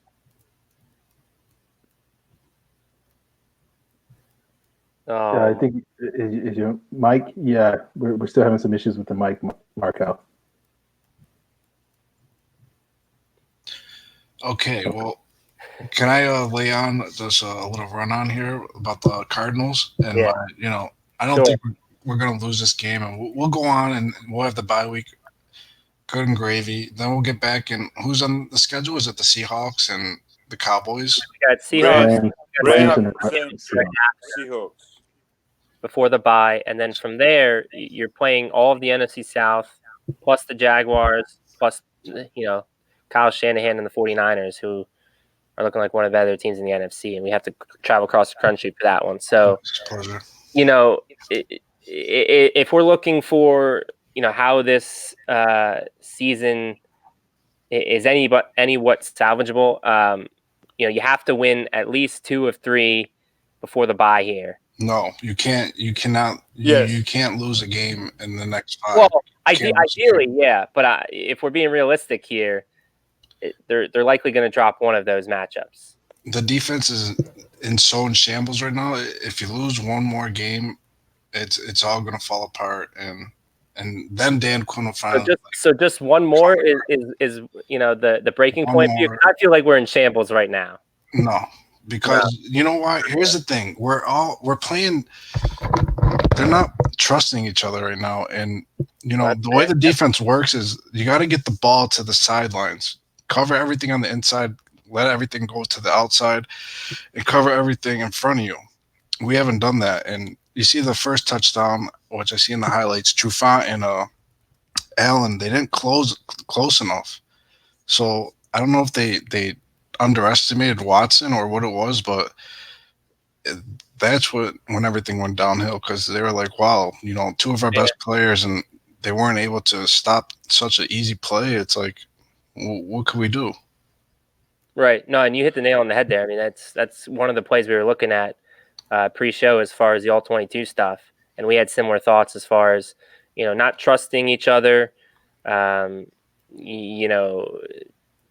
some mental errors again, lapses, kind of biting on some fakes that they really shouldn't be biting on, given the position they were in. So yeah, it's all that just forming one big ball, and it's blowing up in their face. And again, it's funny you bring up the part about kind of forcing the underneath routes or forcing. What's funny? Aaron mentioned it late in the third quarter, because I'm telling you, I wasn't watching the game, but I was on Gamecast, and I'm going through Twitter back and forth trying to keep up with the updates, and I noticed Aaron said something about a spy. Why did it take us week 5 to mention anything? We faced Mariota running quarterback. Well, yeah, we talked about that on last week's show. I mean, using Vic Beasley in that spiral, why didn't they do that? Right. They dropped. Their solution was to rush 3 and have Dak and Vic Beasley. Have them both. Like what kind of idea is that? Terrible. I don't want to talk about it. So, like, again, there's just so many issues. Well, that's the thing. Games are won or lost in-game adjustments, right? And we don't see any adjustment on either side of the ball, offensive or defensive. No adjustment at all. And meantime, other opponents playing by script entire game. Usually, you remember 2016, we were rolling down, and they would throw out their game plans in 5 minutes. In first quarter, they would throw down and try to adjust to our style, to play against us. Now they just play all game. It's very easy. It's very predictable. I just don't get it. I don't get it. How bad is this? Yep. I mean, you speak for us all, Zamir. We saw the Texans kind of have some in-game adjustments coming out of the second half, and that's what led to their run, but just haven't really seen it at all ever. What's not fair is that after we go to Arizona and we squash them, we still have to be like, we still don't know who we are. That's the bad part. I love the confidence. I love it. I wish the team. You got to send some of that the team's way, John. Oh, it's coming. It's coming. All right. You heard it here first, guys. Falcon Central Radio, John from Utica, New York. It's coming. Well, Markel. maybe another win We got him, would give Markel. us that jump start. Yeah, I mean, again, as I said earlier, I think they can beat the Cardinals by double digits. So They should. they should, We and should all be as confident as maybe John. that's the shot in the arm you need. Like, hey, we flexed our muscles on an inferior opponent. Maybe that gives them some confidence that they need. But until I see it, I'm not going to believe it. Markel, what are your thoughts? what are your thoughts? Yeah, we can hear you. All right, yes, really quick. Just want to ask a question. How long do you guys think that Dan Quinn is going to survive? How long is Arthur Blank going to keep Dan Quinn around? How long do you guys think it's going to survive? The end of the season? So we talked about this a little bit. I think if they lose this game, I think it's on the table that Dan Quinn can be gone. Did you guys hear what Prime said? Week 8, he's going to be gone. That's his prediction. What was that? Yeah, Prime saying Deion Sanders said about week 8. Oh yeah, he said week 8, and I guess that's the bye week, right? Or right after the bye week. So that's kind of what Aaron thought too. If they do lose this one, Arthur would potentially wait until then. So I can see why Deion has similar thoughts. And do you think the next route they go in is the offensive coordinator, head coach? Next route for the next, head coach? Yeah, that's my belief. I think it's time. Arthur Blank has gone the defensive route. The last 3 coaches, if you're not going to include, the short stint with Bobby Petrino. I think it's time to try to bring some stability to the offense, stability to Matt Ryan. So yeah, that's where I'd exclusively be looking at, and I would hope Arthur Blank feels the same way. Do you guys think Carter was hired by Thomas Dimitrov or Dan Quinn? I think it was a DQ hire. I think basically my theory is they wanted Kubiak when the Broncos blocked it. They looked at their top 3 candidates were Adam Gase, who wanted to get a head coaching job, so he wasn't really on the table, Darrell Bevel, and Dirk Cutter. And I think Dan Quinn hired Dirk Cutter because he had that experience of head coaching the team and working with Matt Ryan. So he believed that there wouldn't be sort of the first-year drop-off that we had seen with Kyle Shanahan and Sark. And because Dan Quinn was planning on taking over the defense, and part of the reason why he hired Mike Mularkey as well is he wanted to have some guys with head coaching experience that in the event that he would get too busy with the defense, he could have some guys sort of running the offense. That's the thing. He always hire in the past guys that he's connected with, that he work in some capacity. He does not have a connection with those 2. Well, he didn't really have a connection with. My theory is that they thought they lost Kubiak because Denver blocked them, and I think they panicked. They thought Carter was offered. I think Vikings were interested in him.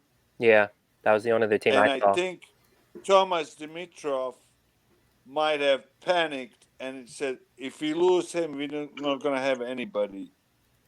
Because I don't see Dan Quinn connection with them. And he I don't think he had look for those connections. You usually do, but he didn't really have a connection to Shanahan. He had somewhat of a loose one with Sarkisian. Yeah, just because he knew Pete Carroll. That was his only Carroll, but he never really worked with him or anything. He's just going off a referral, basically.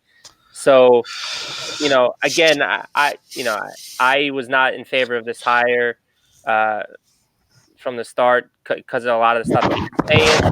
I thought they should have been working from a position of power, and they shouldn't have had such a, they shouldn't have been rushing, basically, because, again, they mentioned it at their press conference, and, it sounds very arrogant now looking on how the season's gone, but they said that a lot of coaches wanted to be here, And I believe them at times. I mean, I still believe them because of working with Matt Ryan, working with Julio, and some of the other offensive weapons that they have.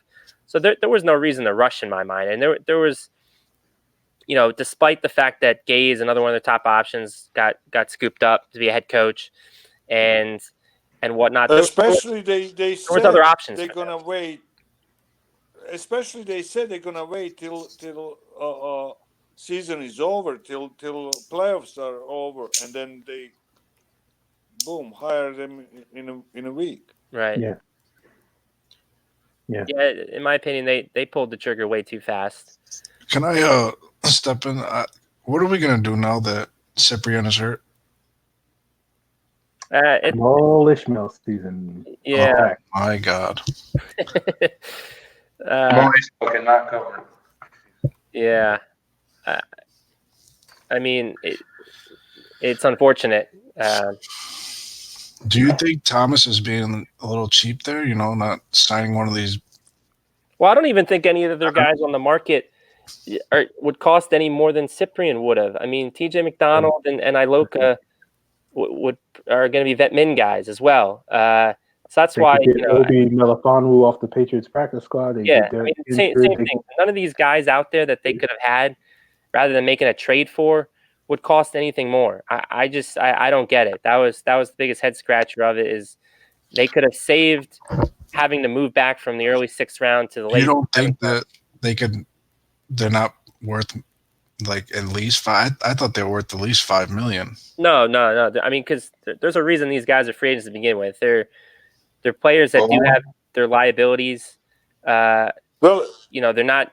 Who knows how much better they'd be than Cyprian? But that was my thing all along. Is why give up draft compensation for a guy that you can just sign on the open market for the same price tag?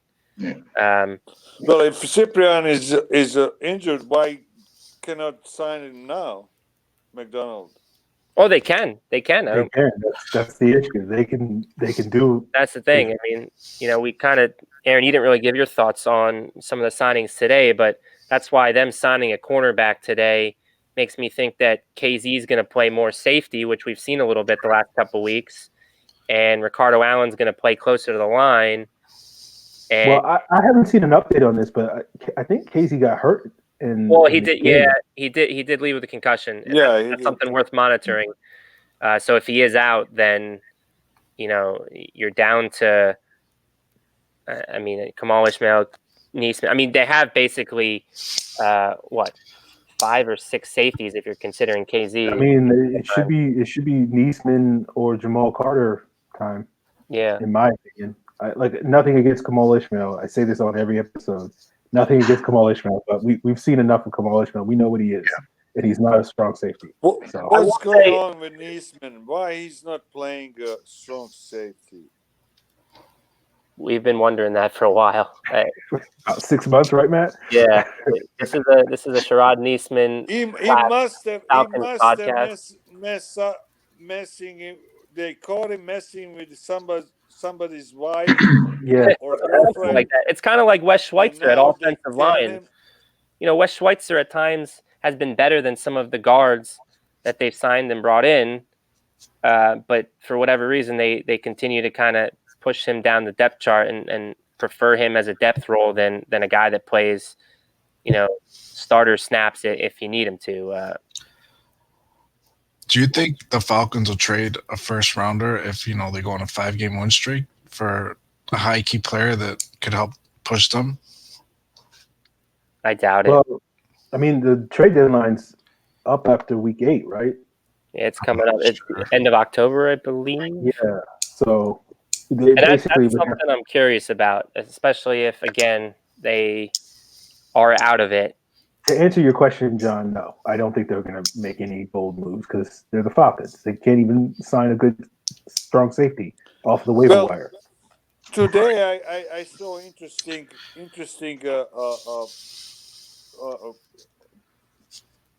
writing, and they said a lot of teams monitoring the Falcons right now because of all mess, how we play and all that, and they think there's big moves. They're expecting Thomas Dimitrov and Queen to make it because Are you referring to the Albert Briere piece on Sports Illustrated? Because I retweeted something. I think so. Yeah, and they were basically saying, as far as, wondering what they're going to do at the trade deadline. They mentioned Austin Hooper. People got to keep in mind some of these national guys kind of gloss over some of the finer details. Yes, but Austin yes. Hooper is not going to be dangled for trade bait. Now, he mentioned Vic Beasley, Devondre Campbell. They can certainly be considered, but I don't know what value they have because they haven't been good players for a bit. The one name that I think should be on there and the guy that probably has the most value is Mohamed Sanu. And I said, yesterday, I think Mohamed Sanu, Golden Tate last year got a 3rd-round pick from the Eagles. Mohamed Sanu can potentially fetch a 4th-rounder. Just because of Aaron. Yeah, so that hey, even calls to me here. I can only imagine what he's going to be like on Twitter if it happens. I can only imagine. No, I won't say anything. So yeah. Is Thomas after this season? Is he safe? Or is he going as well? Absolutely not. His seat has got to be hotter than Dan Quinn's. It just has to be. He doesn't produce. You think it's hotter? I mean, I think it's hot. I don't know if it's hotter. And I think he's the one in that's terms of popularity and public view, no, but inside the building, it's got to be scorching hot. I think they're one and the same. I think their seats are equally hot. They formed this partnership. I said that I think you can make cases why this team has been bad, both from a coaching standpoint, obviously with Quinn, and then the talent acquisition standpoint. Still struggling in the trenches for so many years. I think you got to put that on Dimitrov to a degree. So for me, I don't necessarily think either are safe, but I know Aaron.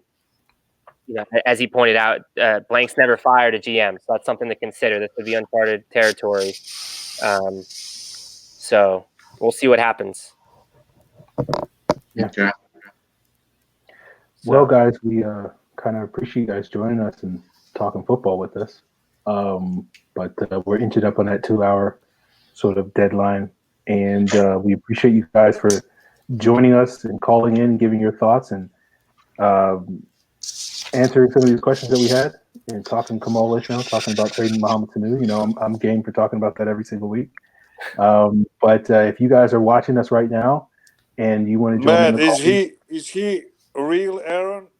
He's not imposter? I think he's a figment of our imagination, to be honest with you.